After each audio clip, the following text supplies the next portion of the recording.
clínicos en realidad es cuando no tienes los fármacos aprobados para lo que parece que van a dar de sí en un futuro, poderlos usar un poquito antes, básicamente.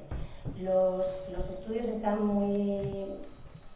tienen mucho detrás, o sea, se llega a esas conclusiones porque hay estudios preliminares que están dando muy buenos resultados y se intenta, sobre todo, pues eso, por ejemplo, desde el Grupo Español de Mieloma o por farmacéuticas, intentar que cuanto antes se puedan usar, y normalmente exigen, bueno, pues que aparte de lo habitual, pues hagamos algunas pruebas diagnósticas igual de más, o también alguna visita también, pues demás, un poco más allá de la práctica clínica habitual, porque hay puntos en los que necesitamos tener datos para que luego eso pueda finalmente llegar a ser accesible fuera de ensayo en sitios donde no se puede hacer.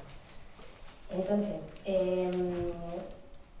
más o menos 3 tipos de ensayos. Unos en los que no hacemos nada más que recoger los datos para poder estudiar sobre ellos y que no influyen para nada en lo que se os pone, los tratamientos y demás. Eso normalmente firmáis unos papelillos en la consulta y ya con eso, a partir de ahí, cogemos unas muestras y las usamos para estudiar y sacar luego conclusiones. Luego hay otros que yo creo que ahora también algunos habéis firmado para intentar las pruebas diagnósticas y bueno, pues intentar que, sobre todo, intentar minimizar igual las médulas. Hay algunos estudios ahora un poco más avanzados que también alguno habéis dejado vuestra muestra para ver si eso puede llevar también a minimizar alguna prueba que pueda ser un poco más invasiva. Y por último, los más habituales, que son los que os ponéis tratamientos, que son los intervencionistas, porque en esos ya es recibir un tipo de tratamiento que en práctica habitual no se podría recibir, básicamente. Entonces, estas son las fases que no me voy a pasar, y voy a dejar a María para que siga yo contando 4 cosas y luego os ponemos una esquema. No, yo voy a hablar otra vez, pero que no me escabullo ya. Vale, buenas tardes a todos. Lo primero, ¿no? ¿Quiénes de vosotros, quiénes podéis participar? Entonces, bueno, pues es cierto que cada ensayo pues cumple o tiene unos criterios de inclusión y de exclusión que realmente son los que van a determinar si el paciente puede o no entrar en dicho ensayo. Estos criterios están diseñados para asegurar la seguridad de los pacientes, participantes y la validez científica del estudio. Y muy importante, y bueno, como sabéis, es voluntaria, siempre es voluntaria. Se basa en un proceso de selección en el que se hace una realización de pruebas en las que se informan de los riesgos y de los beneficios a los participantes, y es muy importante y corroboramos que pues los pacientes comprendáis, ¿no? los detalles del estudio y que aceptéis el participar en él. Y todo ello, bueno, pues queda de manera firme en el consentimiento informado que, bueno, pues muchos de vosotros conocéis y lo hemos firmado en la consulta. ¿Cuáles son los derechos del participante? Bueno, pues el paciente siempre, muy importante, siempre puede abandonar el ensayo. Y además, bueno, sin que ello derive ningún perjuicio ni que se vea, por supuesto, afectada su atención médica. Y también por vosotros, ¿cuál es vuestra responsabilidad? Pues es que exista una buena adherencia al tratamiento, que se tome correctamente y según el calendario que nosotros os ponemos en la consulta. Y también muy importante, ¿no?, en la responsabilidad de informar de cualquier acontecimiento que tenga lugar durante la duración del ensayo.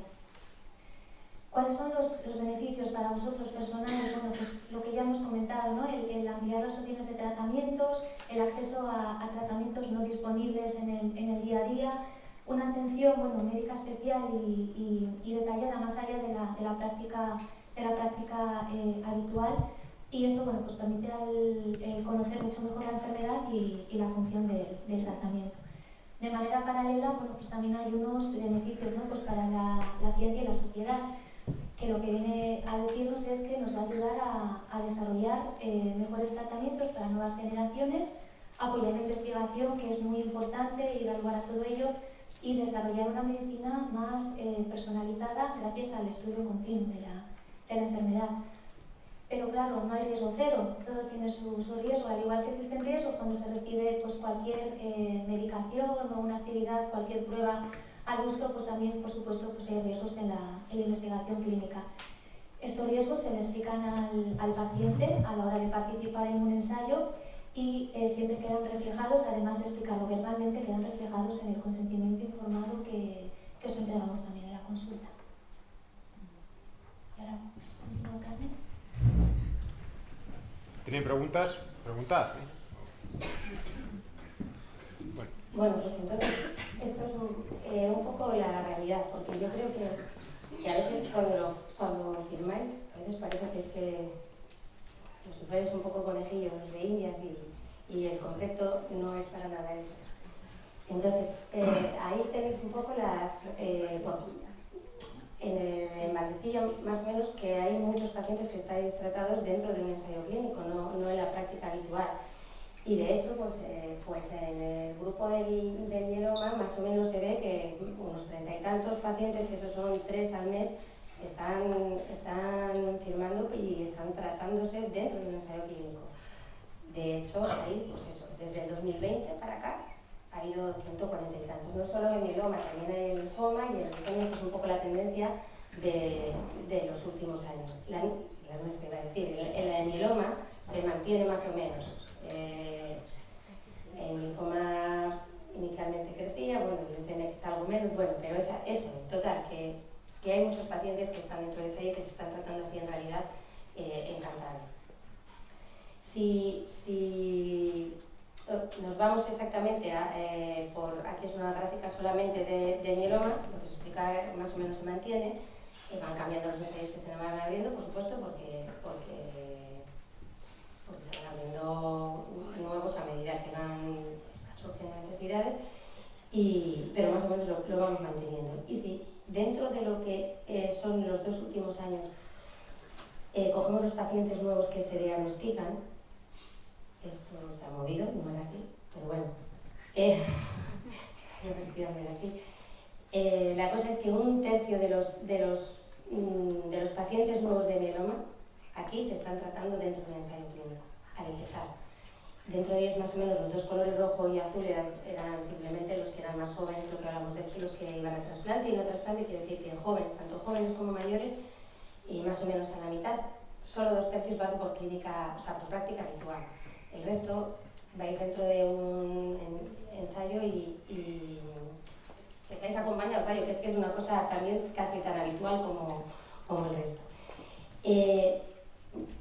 Después de que veáis esto más o menos, para quedaros tranquilos, he puesto ahí 3 diapositivas de quizá 3 de los que puedan ser más innovadores ensayos que hay ahora. Uno de ellos lo estaba comentando el doctor Ocio, que es el de poder usar terapia CAR, los CAR-Ts, usarlos al diagnóstico. Y aquí hay algún paciente efectivamente que lo ha recibido y que está muy bien. Este es este ensayo que se llama CARTITUDE 5, desde diciembre del 21, que son ya pues, casi 3 años, 2 años y medio. Estáis 17 pacientes, es un fase 3, por lo tanto esto significa que se compara con una rama que es la práctica habitual. La verdad es que estáis en respuesta todos, no solo lo innovador que es el CAR-T en primera, sino también el resto de los pacientes. No ha habido problemas mayores tampoco, pero aquí hay una cosa, esos 4 pacientes que siguen la rama habitual han estado recibiendo tratamiento durante, pues, algunos ya 2 años, y hay otros, los 10 a los que les correspondió el CAR-T, que están muy bien, siguen en respuesta y nunca más han recibido más tratamiento más que venir al hospital a vernos poco frecuentemente. Eso en cuanto a usar un CAR-T en primeras, que es el que ha estado explicando el doctor Ocio hace un poquito el mecanismo, que son esas células que se reeducan fuera y luego ya tenéis la medicina de continuo. Otro de ellos, que que también han dado resultados muy buenos, también para que los tengáis en cuenta, es gente mayor que normalmente, como decía antes también la doctora Bermúdez, ahí normalmente se usan tripletes, no usas tanto como 4 fármacos porque algunos realmente pues, son mayores, se acercan a los 90 años o nos pasan, y el hecho de usar 4 fármacos parece también como que quizá pudiera ser demasiado, pero el hecho es que también llevan un seguimiento de aproximadamente 5 años, están muy bien y tampoco han tenido complicaciones importantes. Esto también es una cosa que no accedes a ella en la práctica normal. Te conceden 3 y el cuarto pues no. Y otro ejemplo más que es el paso que al final entre unos y otros nadie ha explicado un poco lo que es el bioespecífico. El bioespecífico es el paso previo al CAR-T, es un fármaco que ancla a 2 sitios. Por un lado coge a la célula T, que es la que nos va a defender, que es la del CAR-T cuando la sacan y la modifican, y por el otro agarra a la célula del mieloma, con lo cual las junta y con el marcador que tiene y hace que sea eficaz directo contra el mieloma. Es una terapia celular, pero un poquitín previa, digamos, al CAR-T. Bueno, pues estos son teclistamab, talquetamab, todos esos que ronatamab que hemos estado comentando antes. Bueno, pues también tenemos algún paciente, pero ¿qué pasa? Que estos son pacientes realmente complicados porque ya han pasado por muchas líneas de tratamiento. Entonces, claro, no son los otros ni mucho menos los que se ven al principio, como los otros 2 que os estaba comentando que son en primera línea. Estos pacientes fuera del ensayo lo tendríamos realmente complicado y los que lo han recibido están todos también muy bien. ¿Qué pasa? Y aquí hay alguno que tiene que tener muy en cuenta, lo voy a decir ahora, las complicaciones infecciosas.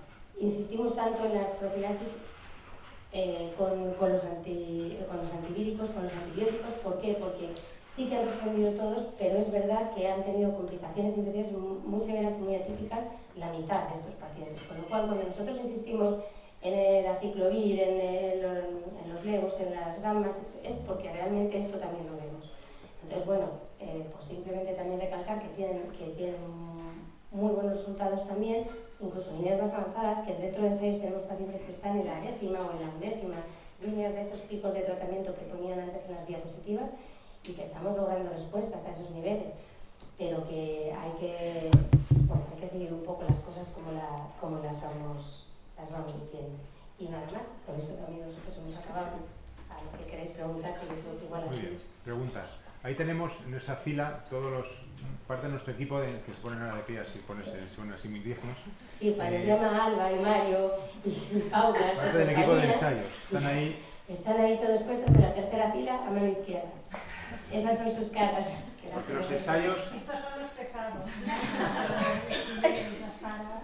Ellos implican mucha logística y mucha gestión y meter datos y tener todas las cosas pues muy al día y saber qué hay que hacer en cada paciente en cada momento y después meter esos datos. Pues por eso tenemos gente específicamente para ello. ¿Preguntas? Ensayos. Ensayos clínicos. No. Pues Es la gente que nos ayuda a gestionar toda la cuestión de las citas, cuando os llaman, porque tenéis que ir a haceros una prueba. Es un plus sobre la práctica habitual y un plus muy importante y que cuesta mucho hilar fino. ¿Preguntas? Teresa se ha vuelto a ir. Los resultados de los ensayos se publican como... Se publica, sí, cuando claro. ¿Cuánto tiempo dura, por ejemplo, un ensayo? ¿Cuánto tiempo dura? ¿Y cuántos datos necesitáis tener para que...? No, depende del ensayo, tiene una fase de reclutamiento y después de análisis posterior. Unos es poco tiempo y cuando van saliendo los resultados sí que o bien el grupo español o bien cada uno de los sponsors pues van sacando los datos. Y con esos datos se van, digamos, creando algunos similares en vistas de lo que ha dado. Y luego estos ensayos se convierten en tratamientos habituales. La mayoría sí.